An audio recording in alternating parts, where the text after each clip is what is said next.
నమస్తే, welcome to prime health. ఈ మధ్యకాలంలో యువతలో, ఎస్పెషల్లీ యువతలోనే వెన్నునొప్పులు, ఆర్థోపెడిక్ ప్రాబ్లమ్స్ అనేవి చూస్తున్నాము.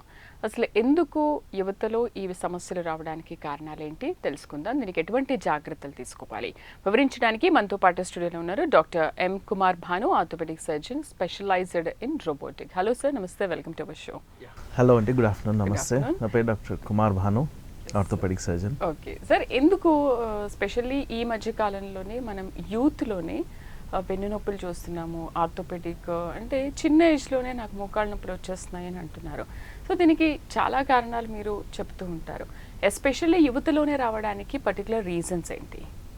యాక్చువల్లీ ఇది question is most needed at this time. Life style modifications, like for example మన హ్యూమన్ బాడీ మనం తయారు చేయబడింది వర్క్ చేయడానికి, ఎక్కువ నడవడానికి, పనులు చేసుకోవడానికి. కాకపోతే నవేడేస్ ఇప్పుడు చూసుకుంటే ఈ రోజులలో work is mostly on laptops, software jobs, sun exposure లేదు అందరికీ. ఇంట్లో నుంచి బయటికి వస్తే కారు, ఇంటికి వెళ్ళేటప్పుడు కారు, నో ఎక్సర్సైజ్, ఆఫీస్లో AC and no sun exposure, no exercises and 24 hours work 12 to 13 hours inside compound వాల్స్లో ఉంటుంది. This is main reason. అంటే ఓన్లీ సాఫ్ట్వేర్ ఎంప్లాయీస్ అనే కాదు, ఆల్ ఓవర్ ఆల్ ఫీల్డ్స్లో ఉన్న వాళ్ళందరిలో కూడా ఈ సమస్యలు మనం చూస్తున్నాం కదా. ఓకే, అలా ఉండకూడదు, వెన్నునొప్పి ముందుగానే రాకూడదు అని అంటే మనం జాగ్రత్తలు ఏమైనా తీసుకోవాలా? ఎందుకంటే ప్రతి డాక్టర్ చెప్తూ ఉంటారు, అలా నిటారుగా ఉండి ఒకేసారి అంతసేపు ఉండి పని చేయొద్దు, అప్పుడప్పుడు కాస్త లేచి నడవాలి, ఒక 20 minutes ఒకసారి నడవాలి అని చెప్తూ ఉంటారు. అలా చేస్తే రాకుండా ఉంటాయి వెన్నునొప్పులు? అవన్నీ ప్రికాషనరీ మెజర్స్, అవన్నీ that is what we could, అవే మనం మంచిగా చేయగలం. Proper diet, every 20 minutes to 30 minutesకి లేచి జస్ట్ స్ట్రెచెస్ అంతే. మీరు ఆఫీస్లో పని చేసుకోండి, ఏసీలోనే just completely stretch your body, all joints and things. అది మీకు పెద్ద ఇబ్బంది అవ్వదు. అండ్ డేలో అట్లీస్ట్ ఒక 20 minutes సన్లైట్కి ఎక్స్పోజ్ అవ్వడం. అండ్ ల్యాప్టాప్లో వర్క్ చేస్తున్నప్పుడు కూడా అందరి పోస్చర్ ఇలా ఉంటుంది, ఇలా ఉండి ఇలా వర్క్ చేస్తూ ఉంటారు. This is not the way. Shoulder shrug అవ్వద్దు, నెక్ ఇలా ముందుకు అవ్వద్దు. షుడ్ సిట్ స్ట్రైట్ అండ్ ఒక కొంచెం పెద్ద డెస్క్టాప్ స్క్రీన్లో you should work like this. ఇలా పని చేసుకుంటే ఏం బ్యాక్ పెయిన్ కానీ రాదు. And sun exposure and little bit of stretches for every 20 to 30 minutes చాలు. ఈ నాకు తెలిసి కామన్ మెజర్స్ అందరం తీసుకోవచ్చు. కానీ అలా నిటారుగా ఉండి పనిచేయాలంటే డాక్టర్ గారు ఈ రోజులు ఎవరికి సాధ్యం కదా. చాలా మంది ఇలా వంగిపోయి ఉంటారు, లేదంటే సపోర్ట్ అయినా తీసుకుంటూ ఉంటారు. That's what. So every 20 minutes to 30 minutesలో కొంచెం స్ట్రెచెస్ ఈజ్ గుడ్ ఎనఫ్ కదా. అది మీకు ఏ ఆఫీస్లో ఉన్నా మీకు వర్కౌట్ అవుతుంది. And little bit of food like proper milk కానీ, చీజ్. మన ఇంట్లలో మనకు నెయ్యి ఉండేది, అన్ఫార్చునేట్లీ ఇప్పుడు ఆ నెయ్యిని మనం తీసేసి we're going to mayonnaise or thing. Please వద్దు, go back to your roots. మీ అమ్మమ్మల నాన్నమ్మలతో మాట్లాడండి, వాళ్ళు మిల్క్ ప్రోడక్ట్స్ ఏం తిన్నారు, మంచిగా పెరుగు కానీ, చీజ్ కానీ, మిల్క్ కానీ, టోఫు, పనీర్. విమెన్లో ప్రాబ్లం ఏమొస్తుందంటే కొంచెం మిడిల్ ఏజ్ ఈ రోజులలో థైరాయిడ్ ఎక్కువ ఇష్యూస్ ఉన్నాయి. సో క్యాబేజ్ కొంచెం ఉమెన్లో అవాయిడ్ చేయడం బెటర్ థైరాయిడ్ ఇష్యూస్ వల్ల. అన్నిటికంటే the surprising thing, ragi has a highest amount of calcium. So same మీ అమ్మమ్మ నాన్నమ్మ చెప్పినట్టు రాగి జావా తాగండి. That will be very good for your bone health. మీ బోన్స్ కోసం ragi works very well. Ragi malt, ragi జావా, రాగి సంకటి or anything. Right, first call చూద్దాం. హైదరాబాద్ నుంచి రాజు లైన్లో ఉన్నారు. హలో రాజు గారు, మీ సమస్య ఏంటో చెప్పండి డాక్టర్ గారికి.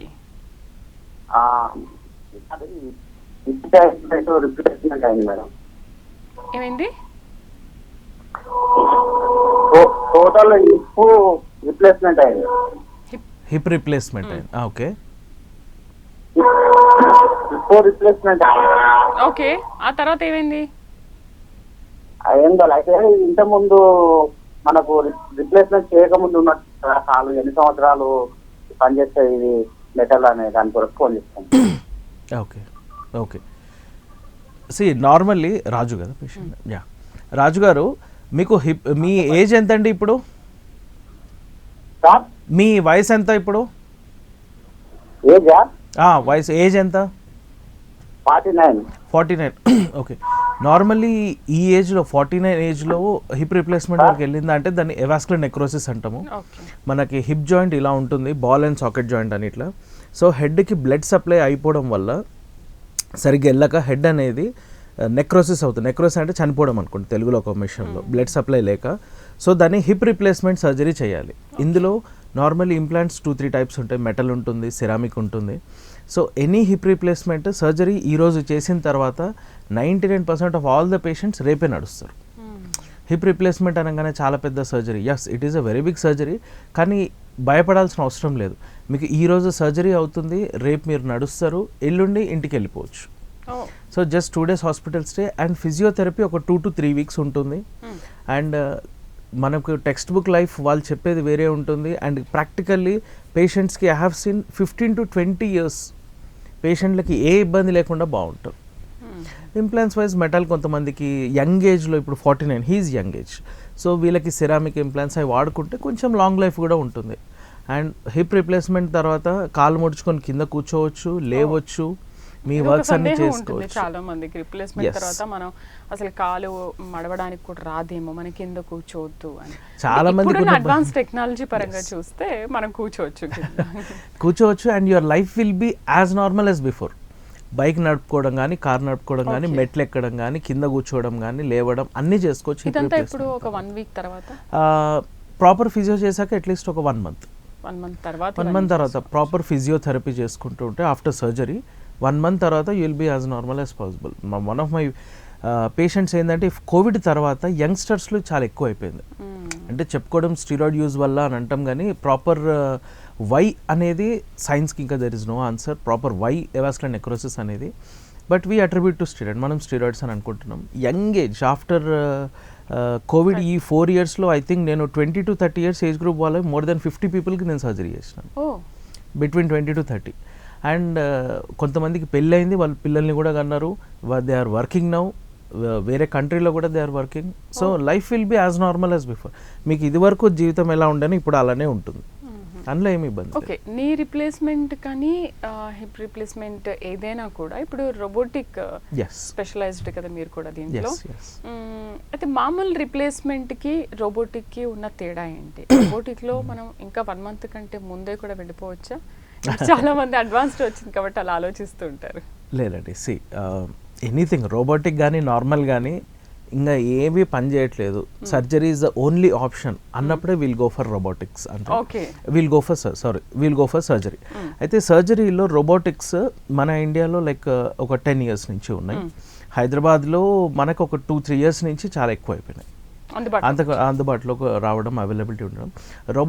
రోబోటిక్స్ వల్ల ఒక అడ్వాంటేజ్ ఏంటంటే, ఇప్పుడు చూద్దాం సార్. మహేష్ లైన్ లో ఉన్నారు. Hello madam. మహేష్ గారు చెప్పండి మీ సమస్య ఏంటో. మా ఫాదర్ కి మేడం యాక్చువల్ గా బ్యాక్ బోన్ పెయిన్ అను కాలు సైడ్ కి లాగుతూ ఉంటుంది. హలో. ఓకే. మా ఫాదర్ కి యాక్చువల్ గా 50 years మేడం.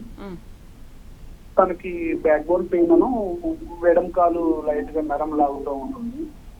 ఎంఆర్ఐ స్కాన్ తీస్తే సర్జరీ అన్నారు. అయితే తనకి ఆల్రెడీ బైపాస్ అయింది. సర్జరీ ప్రిఫరబులా కాదని ఆలోచిస్తుంది.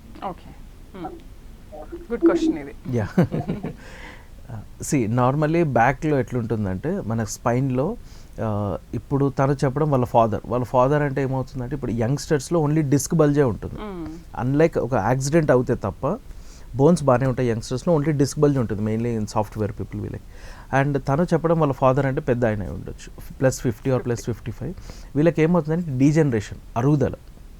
సో డిస్క్ కంప్రెస్ అవడంతో పాటు బోన్స్ కూడా అరుగుదల ఉంటాయి. సో అప్పుడు ఏం చేయాలంటే స్పైనల్ కార్డ్, బ్రెయిన్ నుంచి ఇలా స్పైనల్ కార్డ్ వెళ్తూ ఇట్లా మన చెట్ల వేర్లులాగా నరాలు ఇట్లా వెళ్తూ ఉంటాయి, నర్వ్స్. సో ఆ డిస్క్ కానీ బోన్ అరుగుదల వచ్చినప్పుడు నర్వ్స్ ఒతకపోతాయి, అందుకు ఈ పెయిన్. సో ఇప్పుడు మన డోర్లో ఆర్ గోడకి డోర్కి మధ్యలో చెయ్యి ఇరికినట్టు నరం ఇరుక్కొని పోతుంది, ఎక్కడ డిస్క్కి బోన్కి మధ్యలో. సో చెయ్యి ఫ్రీ చేస్తున్నట్టు నరాన్ని కూడా ఫ్రీ చేయాలి. సో అది సర్జరీ వల్లనే అవుతుంది అంటే మాత్రం మస్ట్ అండ్ షుడ్గా ఈవెన్ బైపాస్ సర్జరీ అయినా ఏమైనా కానీ we can go and we should go. ఎందుకంటే నరాన్ని ఫ్రీ చేయకపోతే మాత్రం ఆ నొప్పి పోదు.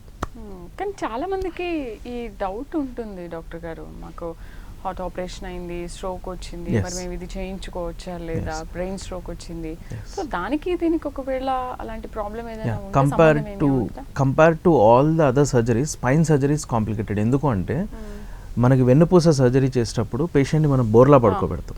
పేషెంట్ని బోర్లా పడుకోబెట్టి అది సర్జరీ హాఫ్ అన్ అవర్ కావచ్చు, 4 to 5 hours కావచ్చు. ఓ సో ఆ టైంలో చెస్ట్ దగ్గర అండ్ ఇక్కడ ఈ నడుము దగ్గర ఇక్కడ కంప్రెషన్ అవుతూ ఉంటుంది. సో బైపాస్ సర్జరీ అయిన పేషెంట్స్కి కానీ లేకపోతే బ్రెయిన్ స్ట్రోక్ ఆల్రెడీ వచ్చిన పేషెంట్స్కి ఆక్సిజన్ లెవెల్ సరిగా అందకపోయినా, కంప్రెషన్ ఎక్కువైనా లైఫ్ రిస్క్ ఎక్కువ ఉంటుంది. బట్ ఇంకా తప్పదు అన్నప్పుడు perfect hospital, multi specialty approach, మంచి ICU, critical care setup, doctors, anaesthesia అందరు ఉన్న ప్లేస్లో చూసుకొని ఇంకా వీ షుడ్ గో హెడ్. ఎందుకంటే ఇంకా there is no other option. It is always a team work. So ఈ టీమ్ వర్క్లో సర్జన్ పార్ట్ మాది ఏముండదు, సింపుల్ సర్జరీ చేయడమే ఉంటుంది. బట్ లైఫ్ రిస్క్ మెయింటైన్ చేసే క్రిటికల్ కేర్ టీమ్ కానీ, అనస్థీషియా టీమ్ కానీ, ICU team, that should be very good. Okay, robotic గురించి మనం మాట్లాడుతున్నాం ఇంతకుముందు. యా, రోబోటిక్స్ గురించి వస్తే ఇప్పుడు ఏమవుతుందంటే normal if I'm doing a knee replacement, normal patient పడుకోబెట్టి కాలు ముడిచేసి ఇట్లా ఓపెన్ చేసి ఖరాబ్ అయిపోయిన ఎముకను తీసేసి మంచి ఇంప్లాంట్ని పెట్టేస్తాను. సో ఇది అప్పటికప్పుడు డిసైడ్ అయిపోయి కట్స్ తీసుకొని చేసేది. అండ్ ఈ ట్రైనింగ్ మాకు ఆల్మోస్ట్ ట్రైనింగ్ దీంతో అయింది. సో రోబోటిక్స్ వచ్చిన తర్వాత ఏమైందంటే ముందే సిటీ స్కాన్ మొత్తం అప్లోడ్ చేశాక రోబో ముందే చెప్పేస్తుంది, లైక్ ఎంతవరకు మీరు కట్స్ తీసుకోండి, ఎంతవరకు ఇట్లా ఇంప్లాంట్ సైజ్ తీసుకోండి, ఇట్లా కూర్చోబెట్టండి అని. సేమ్ మన shirt medium, large, XL large ఉన్నట్టు మనిషికి బోన్ సైజ్ బట్టి ఇంప్లాంట్స్ ఉంటాయి. సో దాన్ని బట్టి పెట్టడం అనేది రోబో ముందే చెప్పేస్తుంది. So to my practical experience robo వల్ల నేను చూసిన అడ్వాంటేజ్ ఏంటంటే కొంతమందికి కాళ్ళు ఇట్లా వంకరగా ఉండిపోతాయి, mainly Nalgonda, Mahabubnagar, fluorosis affect ఏరియాస్లో, దొడ్డికాళ్ళు అంటాం తెలుగులో. సో ఇంత వంకరగా ఉన్న కాళ్ళల్లో కొంతమందికి ఏం చేస్తామంటే లోపల వైపు కండరం కట్ చేస్తాం మేము, ఇంప్లాంట్ కూర్చోక, దాని ఎంసీఎల్ లెగమెంట్ కొంచెము పైకి రెస్టింగ్ కానీ కట్ చేయడం కానీ చేస్తాం. రోబో వల్ల నేను చూసిన అడ్వాంటేజ్ ఏంటంటే ఎంత కాళ్ళు వంకరగా ఉన్నా కూడా కట్ చేయాల్సిన అవసరం లేదు, అది కొంచెం ప్రిసిషన్ కట్స్ మనకి ఎక్స్ప్లెయిన్ చేస్తాం. సో దానివల్ల పేషెంట్కి లెగమెంట్ కట్ అనేది మిగిలిపోతుంది కదా. So that is a benefit to patient. అంత క్రాస్ ఉన్నా కూడా స్ట్రైట్ చేయొచ్చు. అది కొంచెం రోబో మనకి ప్రిసిషన్ కట్స్ ఎక్స్ప్లెయిన్ చేస్తుంది. సో దట్ ఒక ఆల్టర్నేటివ్ థింకింగ్ హెల్ప్ చేస్తుంది. అండ్ ఇక ఇప్పుడు ఆర్టిఫిషియల్ హ్యాండ్స్ కూడా వచ్చినాయి రోబోస్లో, బట్ దానివల్ల బెనిఫిట్స్ అయితే ఉన్నాయి.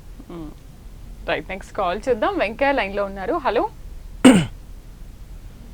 వెంకయ్య గారు, చెప్పండి. మీ సమస్య నమస్తే మేడం. నమస్తే. మా వాళ్ళకి డిస్క్ ప్రాబ్లం అను బాగా డిస్క్ ప్రాబ్లం అండి. ఎన్ని సంవత్సరాల నుంచి ఉంది? ఎన్ని సంవత్సరాల నుంచి ఉంది? 2 సంవత్సరాల నుంచి అండి. Okay okay. కాళ్ళకి ఏమన్నా తిమ్మిర్లు ఎక్కడము, మొద్దుబారడం లాంటివి అవుతున్నాయా? తిమ్మిర్లు వస్తుందండి. తిమ్మిర్లు వస్తాయి. కాళ్ళు మొద్దుబారినట్టు అలా ఏమన్నా అవుతుందా? కాలు మొద్దుబారినట్టుంది కానీ. ఓకే. ఏమైనా దెబ్బ తగలడం అలా జరిగిందా? బండి మించి పడడం కానీ, బరువులు ఎత్తడం?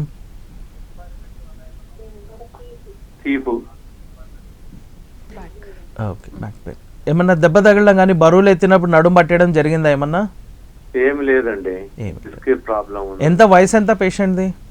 వయసు 50 ఉంటుంది. 45. ఎంగేజ్లోనే ఇలాంటి మిడిల్ ఏజ్ యంగ్స్టర్స్ అంటే నేను మాట్లాడేది 20 to 30s అంతే. 30 or 40. సో ఇప్పుడు తనకి చూసి ఈ పేషెంట్ 45 to 50 అన్నారు. సో ఈ పేషెంట్కి నార్మల్ డిస్క్ బల్జెస్ వచ్చాయి యంగ్స్టర్స్లో. వీటిలో కూడా గివ్ ఏ బ్రీఫ్. జిమ్కి వెళ్ళి డెడ్ లిఫ్ట్స్ చేస్తున్నారు ఎక్కువ. సో ప్రాపర్గా డెడ్ లిఫ్ట్స్ చేయకపోతే సడన్గా బ్యాక్ పెయిన్లో డిస్క్ బల్జ్ వస్తుంది ఫస్ట్ థింగ్ యంగ్స్టర్స్. అండ్ ఇది డీజనరేషన్ ఏంటంటే ఫిట్నెస్ సరిగ్గా ఉండదు, కొంచెం సెంట్రల్ ఒబెసిటీ ఆర్ లావు ఉంటాము, బైక్ వేసుకొని స్పీడ్ బ్రేకర్ల మీద ఎగురుతూ వెళ్ళడం, ఇంట్లో బరువులు సరిగ్గా లేవకపోవడం. సరిగ్గా కూర్చొని ప్రాపర్గా బరువులు ఎత్తిన మన యాన్సిస్టర్స్ 100 kg బస్తాలు ఎత్తుకొని తిరిగారు. సో ఇక్కడ ఏమైందంటే lack of physical fitness and ప్రాపర్గా కింద పడ్డ వస్తువుని ఎట్లా ఎత్తాలో తెలియకపోవడం. దీనివల్ల ఫస్ట్ ఇంపాక్ట్ అయ్యేది లో బ్యాక్లో డిస్క్. ఈ పేషెంట్కి కూడా మోస్ట్లీ నాకు వినడం పట్టి అయితే అదే అనిపిస్తుంది. తను చెప్తున్నాడు కదా తిమ్మిర్లు ఎక్కడం అనేది. సో డిస్క్ అనేది బయటకు వచ్చి నర్వ్ని ప్రెస్ చేస్తుంది. నర్వ్ని ప్రెస్ చేసినప్పుడు ఫస్ట్ వచ్చేది తిమ్మిరి. అట్లనే మనం నెగ్లెక్ట్ చేస్తే ఇంకొన్ని రోజుల తర్వాత తిమ్మిరి వెళ్ళిపోయి మొద్దుబారిపోయినట్టు అయిపోతుంది. సార్ రోబోటిక్ వచ్చాక ఇప్పుడు చాలా ఈజీ అయింది అంటారు. మీకు కొంచెం పని తప్పింది అనుకోవాలా? మాకు యాక్చువల్లీ కొంచెము టైం ఎక్కువ అవుతుంది. నార్మల్లీ ఒక knee replacement 45 minutes to 1 hour అయిపోతుంది స్లోగా చేసుకుంటే. రోబో వల్ల 1.5 hour 1 hour 40 minutes అవుతుంది. అంటే అది కొంచెం ప్రిసైజ్డ్గా చేయాలి. అవును, తెలుగులో మాట చెప్తే చాదస్తం ఎక్కువ ఉన్నట్టు అది బిహేవ్ చేస్తుంది.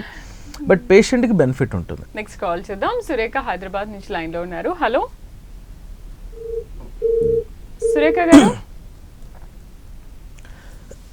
రైట్, యూత్ లో ఎస్పెషల్లీ డి విటమిన్ తగ్గడానికి కూడా రీజన్ మనం మొదట్లో మాట్లాడుకున్నట్లు ఏసీ కింద పనిచేయడం, అసలు ఇంకా కారు, ఆఫీసు, ఇల్లు ఇంతవరకే ఉండడం వల్లేనా డి విటమిన్, దానివల్ల ఇవన్నీ ప్రాబ్లమ్స్ వస్తాయా? యా, దానివల్ల. అండ్ ఇంకొక అన్నిటికంటే డేంజరస్ థింగ్ ఏంటంటే ఓజోన్ లేయర్ డ్యామేజ్ వల్ల యూవీఏ, యూవీబీ, యూవీసీ 3 ఉంటాయి మనకి సన్లైట్లో. మనకి యూవీబీ ఒక్కటి దానివల్ల విటమిన్ డి జనరేట్ అవుతుంది. యూవీబీ మన స్కిన్ మీద పడి స్కిన్ లివర్కి సిగ్నల్ ఇచ్చి లివర్ కిడ్నీకి సిగ్నల్ ఇచ్చిన తర్వాత విటమిన్ డి న్యాచురల్లీ జనరేట్ అవుతుంది. బయటకి కొంచెం ఫిష్ ఆయిల్స్, మిల్క్ ప్రోడక్ట్స్, ఇవన్నీ. సో ఇప్పుడు ఏమవుతుందంటే యూవీబీ ఓజోన్ లేయర్ డ్యామేజ్ వల్ల అది సరిగ్గా లేదు. సో ఎంత కొంతమందికి సన్లైట్ ఎక్స్పోజర్ ఉన్నా కూడా విటమిన్ డి జనరేట్ అవ్వట్లేదు. సో అన్ఫార్చునేట్లీ ఆర్ ఫార్చునేట్లీ ఏదో ఒకటి, అన్ని థింగ్స్ పక్కన పెట్టినా every person should take vitamin D supplements once in an year. Okay, yearly ఒక్కసారి వైటమిన్ డి సప్లిమెంట్స్ తీసుకోవాలి. సిరప్ ఉంటుంది. యా, సిరప్స్ ఇప్పుడు నానో షార్ట్స్ వచ్చినాయి, నానో డ్రాప్స్, అది వీక్లీ వన్స్ 8 to 12 weeks వేసుకుంటే సరిపోతుంది. విమెన్లో సివియర్ డెఫిషియన్సీ ఉన్న వాళ్ళకి ఇంజెక్షన్స్ కూడా ఉన్నాయి. Every year vitamin D, calcium, B12 check చేసుకోవాలి. తగ్గిపోయింది, నేను సరిగ్గా తింటున్నాను, నేను డైలీ 1 hour ఎక్సర్సైజ్ చేస్తున్నాను, ఈ గోల్ పక్కన పెట్టేసి తక్కువ ఉన్నా కూడా వేసుకోవడం ఈజ్ వెరీ గుడ్. దానివల్ల విటమిన్ డి, B12 తక్కువ ఉండడం వల్ల మనకు తెలియకుండా జరిగే ఏంటంటే ఈజీగా అలసిపోతాం, చిరాకు లేవడం, హెయిర్ ఫాల్ అవ్వడం, స్కిన్ డ్రై అవ్వడం, లెథర్జీ, ఇవన్నీ కూడా దాని సిమ్టమ్స్, అది మనకు తెలియదు. నెక్స్ట్ కాల్ చూద్దాం. బాలనాగమ్మ లైన్ లో ఉన్నారు. Hello hello. బాగా పుడికాలు, మోకాళ్ళు బాగా నొప్పులు ఉంటున్నాయి, నరాలు చాలా నొప్పులు ఉంటున్నాయి. ఎంతమ్మా మీ వయసు ఎంత?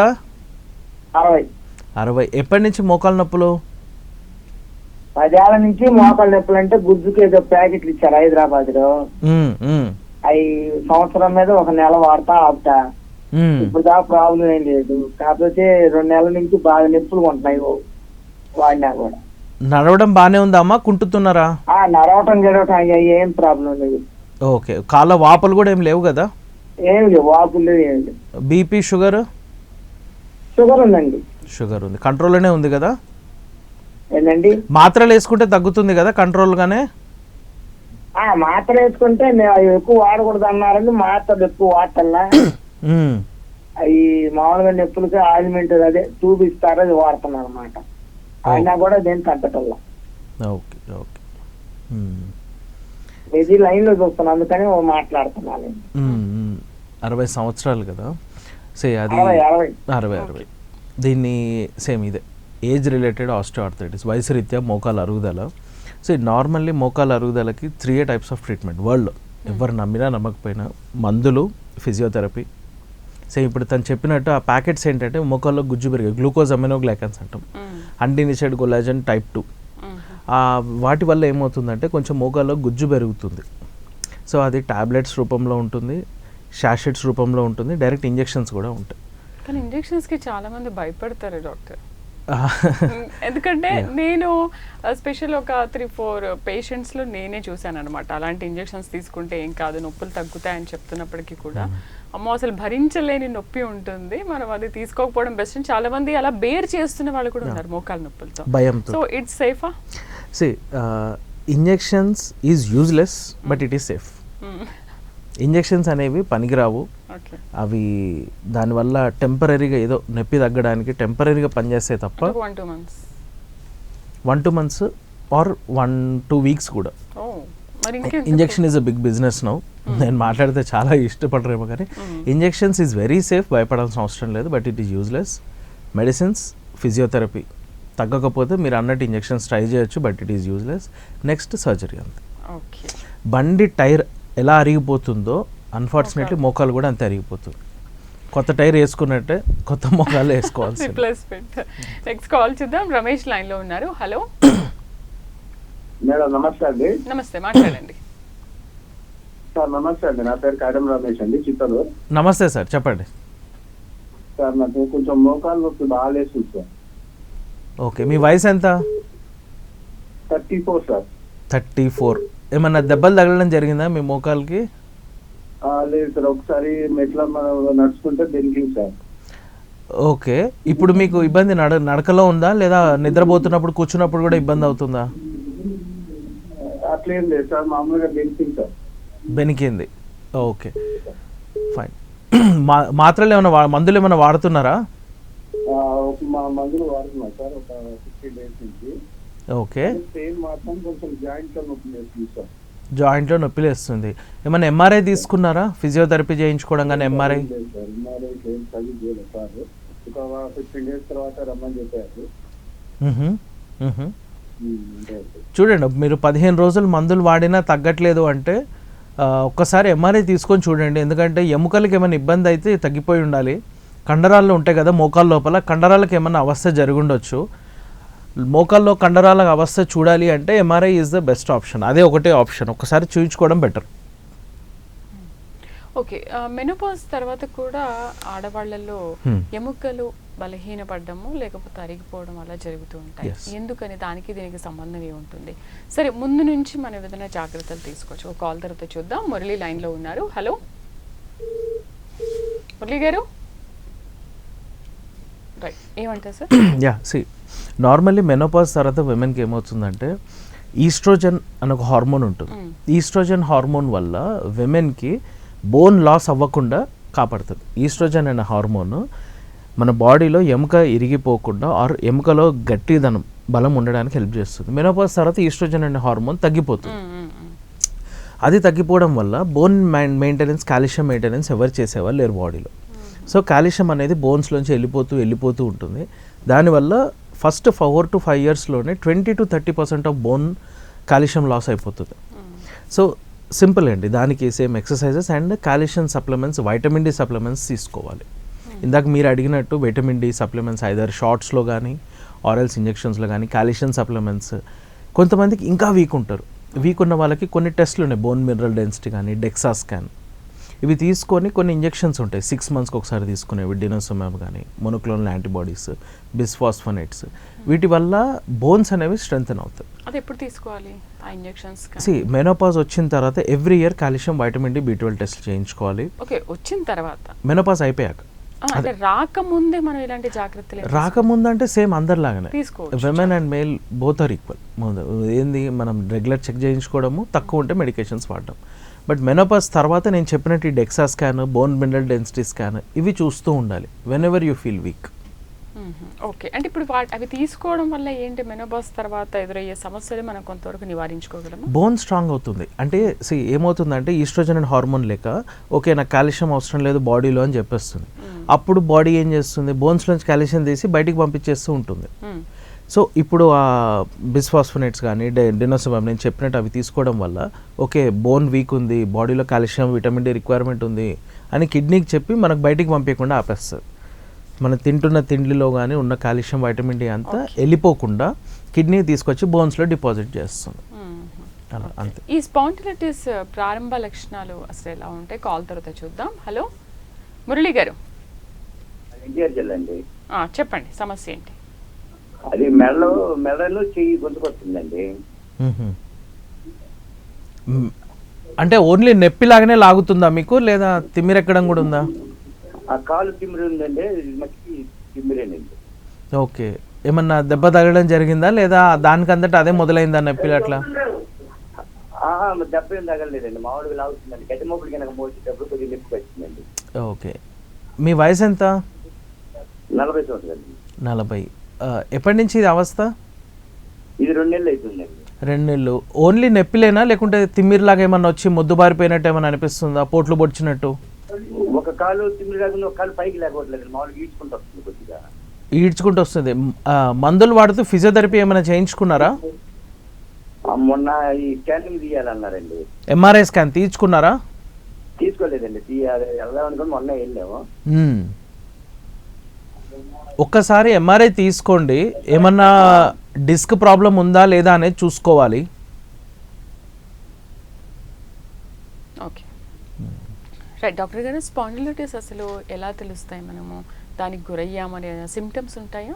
యా, సేమ్ ఇప్పుడు మన ప్రీవియస్ కాలర్ చెప్పినట్టు గడ్డి మోపు మోస్తుంటే, బరువులు ఎత్తుతుంటే, చేయి లాగుతున్నట్టు, కాలు లాగుతున్నట్టు, కాలు ఈడ్చుకోబోతున్నట్టు అన్నారు కదా. స్పాండలైటిస్ అంటే ఏంటంటే సేమ్ మన ఇందాక చెప్పినట్టు మన స్పైన్లో వెన్నుపూసలు, అది మెడలో కానీ నడుములో కానీ, సర్వైకల్ కానీ లంబార్ కానీ కొంచెం అరుగుదలతోటి డిస్క్ ఒత్తుకొని పోయి, మెయిన్ థింగ్ అంత కల్పరేట్ నర్వ్ ఫ్రీ ఉండాలి. నర్వ్ని ఎవరిని డిస్టర్బ్ చేయొద్దు. నర్వ్ని డిస్టర్బ్ చేస్తే అది మనల్ని ఇలానే డిస్టర్బ్ చేస్తుంది. సో నర్వ్ ఫ్రీ ఉండాలి అంటే మాత్రం నర్వ్ కంప్రెషన్ లేకుండా చూసుకుంటే సరిపోతుంది. నర్వ్ కంప్రెస్ అయితే స్పాండలైటిస్ సిమ్టమ్స్ వస్తాయి. తను చెప్పినట్టు మొదలు నొప్పి, తర్వాత లాగడము, దాని తర్వాత తిమ్మిరెక్కడం, దాని తర్వాత మొద్దుబారడం, దాని తర్వాత బలం లేకుండా పోవడం. తను కాలు లేవట్లేదు అన్నాడు కదా ఇదివరకు కాలర్, దట్ ఈస్ అది నర్వ్ కంప్రెస్ అయిపోయింది, తనకి అయిపోయి పవర్ డిక్రీజ్ అయింది. ఓకే, రైట్ డాక్టర్ గారు. ఇవాళ స్పాండిలైటిస్ అలాగే మహిళల్లో మెనోపాజ్ తర్వాత ఎముకలు ఎందుకు బలహీనపడతాయి, ఎటువంటి ట్రీట్మెంట్ తీసుకోవాలి, అండ్ ఆర్థోపెడిక్ సమస్యలు ఎందుకు వస్తాయి, వాటి పరిష్కార మార్గాలు చాలా చక్కగా వివరించారు. Thank you very much. Thank you. ఇది వాళ్ళ ప్రైమ్ హెల్త్. రేపటి ప్రైమ్ హెల్త్లో మళ్ళీ కలుద్దాం. నమస్తే.